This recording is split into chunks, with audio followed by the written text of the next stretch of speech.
Welcome back to my channel UPSC whole books. मैं निखिल यदुवंशी आपका स्वागत करता हूँ अपने चैनल पे। भोजन के घटक दूसरे एनसीईआरटी के चैप्टर है क्लास 6 का, जो आपको मैं पढ़ाने जा रहा हूँ। अच्छा लगे तो फिर कमेंट करके बताइएगा, कोई गलती हुई तो। चलिए मैं वीडियो शुरू करता हूँ। इस अध्याय में हम, जैसे अगले अध्याय में हमने पढ़ा था कि भोजन के घटक क्या होते हैं, कैसे प्राप्त किए जाते हैं और कहाँ से बनते हैं, इन सब चीज़ों के बारे में हम लोग पढ़ा था।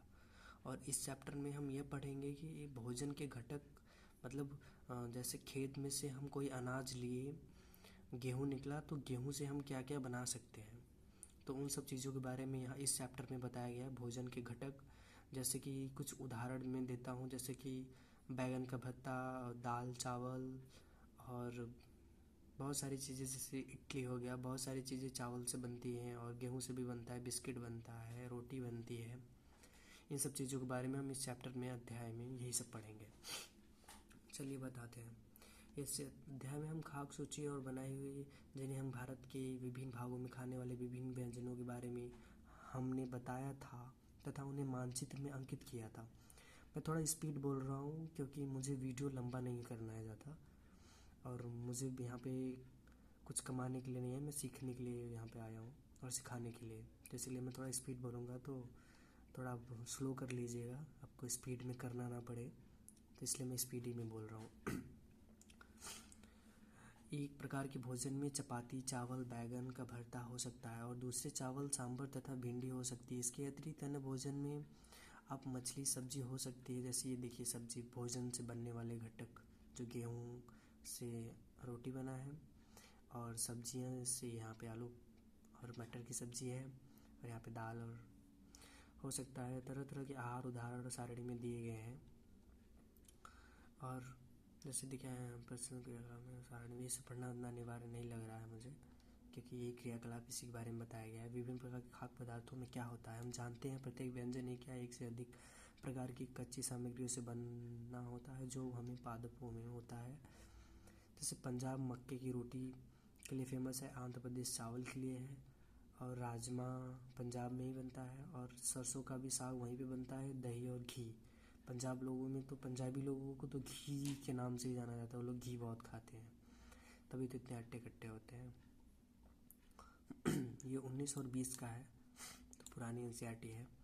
हम जंतुओं से मिलते हैं एक कच्ची सामग्री। संगठन क्या होता है, और कच्ची सामग्री से में हमारे शरीर के कुछ आवश्यक घटक होते हैं। इन घटकों को हम पोषक कहते हैं। हमारे भोजन में मुख्य पोषक कार्बोहाइड्रेट, प्रोटीन, वसा, विटामिन तथा खनिज लवण होते हैं।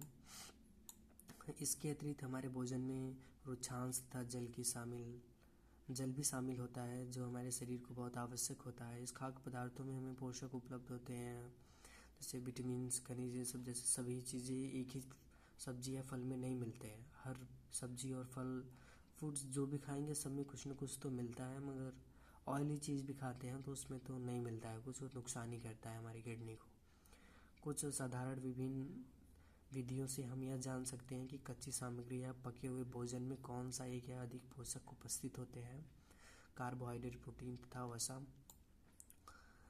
परीक्षण अन्य पोषणों के परीक्षण अपेक्षा सरल है। आइए हम कुछ कॉपर सल्फेट, यहाँ पे देखिए कुछ दिया है। आयोडीन का तनु विलयन बनाने के लिए जल से आधी भरी परत नली में कुछ बूंदे टिंचर आयोडीन को मिला दीजिए। कॉपर सल्फेट विलियम 100 मिलियन जल में। ये सब तो शायद मुझे लग रहा है परीक्षण करने के लिए दिया है, हमें शायद ये सब नहीं इतना आवश्यक है।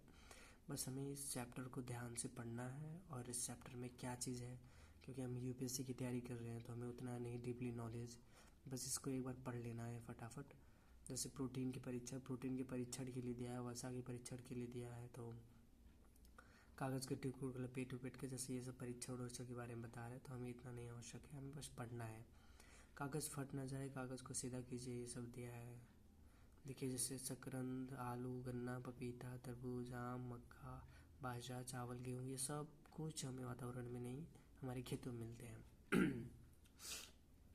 कार्बोहाइड्रेट, प्रोटीन, वसा के लिए खाद्य पदार्थों का परीक्षण किया तथा विटामिन तथा खनिज लवण जैसे अन्य पोषक भी हमारे विभिन्न खाद्य पदार्थों में शामिल हैं। और आवश्यक होते हैं। विभिन्न पोषक हमारे शरीर के लिए भी आवश्यक होते हैं। कार्बोहाइड्रेट मुख्य रूप से हमारे शरीर को ऊर्जा प्रदान करता है। वसा से भी ऊर्जा मिलती है। वास्तविक यह है कि कार्बोहाइड्रेट की तुलना में वसा की समान मात्रा में हमें अधिक ऊर्जा प्राप्त होती है। वैसे देखिए चना, मूंग, ये सब क्या मैं इन सब के बारे में तो आप लोग देख लीजिए।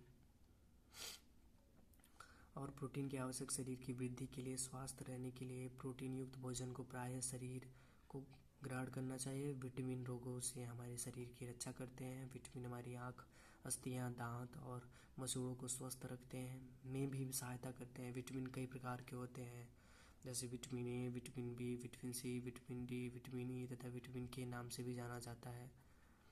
और इन सब विटामिन्स की कमी से होने वाले रोग भी होते हैं, जिन्हें हमें इन सब चीज़ों के बारे में भी पढ़ाई करनी है। फ़िलहाल तो हमें नहीं याद आ रहा है, नहीं तो हम आपको बता देते। हम नेक्स्ट लेक्चर लेंगे तो उसमें आप लोगों को बताएंगे कि जल मतलब विटामिन से होने वाले, विटामिन की कमी से होने वाले रोगों के बारे में। ये सब क्रियाकलाप है। और संतुलित आहार के बारे में आज मैं पूरा पढ़ूंगा। इसमें पूरे दिन में जो कुछ भी हम खाते हैं उसे आहार कहते हैं। इसे हमारे शरीर की वृद्धि और अच्छे स्वास्थ्य को बनाए रखने के लिए हमारे आहार में वे सभी पोषक तत्व उचित मात्रा में होने चाहिए जिनकी शरीर हमारे लिए आवश्यक होती है। कोई भी पोषक तत्व ना आवश्यक से अधिक हो, ना ही कम हो। हमारे आहार में पर्याप्त मात्रा में रुचांश तथा जल भी होना चाहिए। इस प्रकार के आहार को संतुलित आहार कहते हैं। संतुलित आहार उसी को ही कहा जाता है जैसे कि हमारे शरीर में विटामिन, प्रोटीन, कार्बोहाइड्रेट, वसा, इन सभी चीज़ों का संतुलित मात्रा में होगा। जैसे हमारे शरीर में 78% कि 70% पानी होना अनिवार्य है। 1% भी पानी अगर हमारे शरीर में से कम होता है तो हमें प्यास लगती है। अगर उससे ज़्यादा कमी होगा तो हमें पानी चढ़ने लगेगा। इसीलिए हमारे शरीर में हर चीज़ें जो है संतुलित रहना चाहिए। और देखिए यहाँ पे कुछ बीमारियों के नाम में दिया है, जैसे विटामिन, देखिए हाँ यहाँ पे देते दिया है। जैसे विटामिन ए की कमी से दृष्टिहीन होता है, विटामिन बी से बेरी, विटामिन सी से स्कर्वी, विटामिन डी से रिकेट्स, और कैल्शियम की कमी से अस्थियाँ और दांतों की कमजोरी होता है। आयोडीन की कमी से घोंघा रोग होता है। और इन सब के लक्षण जो दिया है, विटामिन की कमी से जो होते हैं, रात में दिखाई देना बंद हो जाना, और विटामिन बी से दुर्बल पेशियों में काम करने की ऊर्जा में कमी, और विटामिन सी से मसूड़ों के निकलना, घाव भरने में अधिक होना, ये सब चीज़ों के बारे में हमें बताया जाता है। और सारांश में हम हमारे भोजन के मुख्य पोषक तत्वों के नाम कार्बोहाइड्रेट, प्रोटीन, वसा, विटामिन तथा खनिज लवण है। इनके अतिरिक्त भोजन में आहार, रेशे तथा जल भी होता है। कार्बोहाइड्रेट तथा वसा हमारे शरीर को मुख्य रूप से ऊर्जा प्रदान करते हैं। प्रोटीन तथा खनिज लवण की आवश्यकता हमारे शरीर की वृद्धि तथा अनुरक्षण के लिए होती है। विटामिन हमारे शरीर के रोगों से रक्षा करता है। संतुलित आहार हमारे शरीर के लिए आवश्यक सभी पोषक तत्वों तथा पर्याप्त रुचांश और जल उचित मात्रा में उपस्थित रहते हैं। और हमारे आहार में लंबी अवधि तक एक आधा अधिक पोषक तत्वों की न्यूनता से विशिष्ट रोगों अथवा विकार उत्पन्न हो सकते हैं। इन सब चीज़ों के बारे में और यहाँ पे कुछ एनसीईआरटी के क्वेश्चंस भी दिए हैं जो आप देख सकते हैं। जब मैं जानता हूँ यहाँ पे चैप्टर कंप्लीट हो चुका। तो आप लोगों का अगर वीडियो अच्छा लगा हो, अगर मैं सही से नहीं समझा सका हूँ तो आप लोग वीडियो पॉज करके खुद पढ़ सकते हैं। इसलिए मैं दिखा रहा हूँ। लेक्चर देने से अच्छा है कि आप लोग को मैं दिखा ही दूँ। तो जय हिंद। और अच्छा लगा हो वीडियो तो प्लीज़ लाइक और कमेंट ज़रूर करिएगा। गलत कुछ बोला हो तो उसके लिए माफ़ करिएगा। और कुछ गलती हो तो प्लीज़ सुधार का मौका ज़रूर दीजिए और बताइएगा मुझे ज़रूर। और चैनल को सब्सक्राइब करिए जिससे मुझे भी मोटिवेशन मिलता रहे। जय हिंद।